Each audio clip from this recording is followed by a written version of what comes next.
बंधाकोबी बा पत्रकोबी रे तो आम सब भजा कि तरकारी करी खाइचे किंतु केबे बंधाकोबी पिठो आपण खाइछंदी थरे एई रेसिपीटी ट्राए करी देखंतु।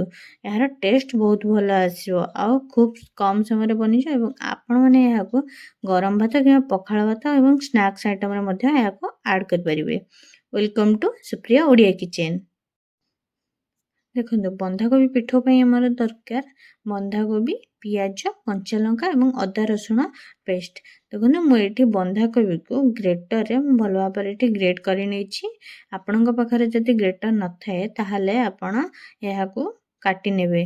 तो देखो मुझे पियाज को पतला पतला करी लंबा लंबा करी मुझे पियाज को काटी नहीं कंचा लंका अदा रसुण पेस्ट।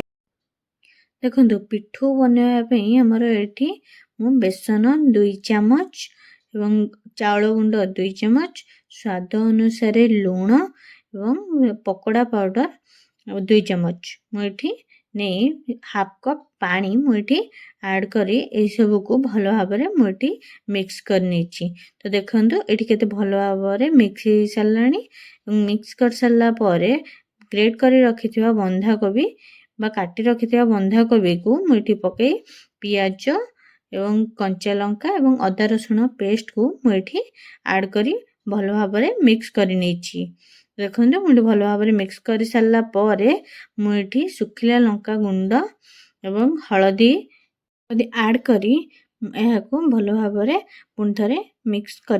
तो देखो ये भल भाव में मिक्स हो सारा मुझे सोरिष तेल बा मस्टर्ड ऑयल मुझे यूज करी कहीं तार टेस्ट भल आसो जेहेतु आम पिठो पिठो बनाऊे तो सोरिष तेलटा जदि यूज करवा तो टेस्ट भल आसो। तो देखो मुझे बेसी मोटा नुहे कि पतला नुहे मुझे पिठो को करी नहीं।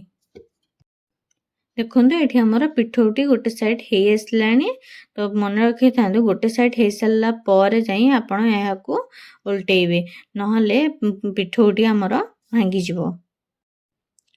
देखो ये केते भल भाव में आमर पिठोटी रेडी हो सारा। देखो ये पिठोटी केते भल भाव में 2 साइड हो सारी।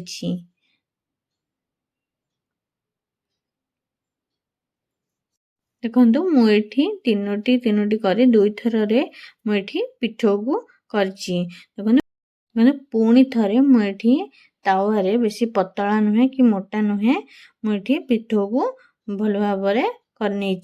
तो देखो ये पिठोटी भल भाव में आमर रेडी हो सारी। आपण यहाँ स्नैक्स आइटम रे टमाटो सॉस सह नहीं पारे गरम भात हो पखाला भात हो आप जो भी चाहिए आपण ये रेसिपीटी ट्राए करें। तो यार टेस्ट भी बहुत भल आसो एवं यह खूब कम समय रेडी हो। तो देखो मुझे पतला पतला करी पिठोटी करी से भीतर भल भाव में सीझी जाइए 2 साइड भल भाव में हो।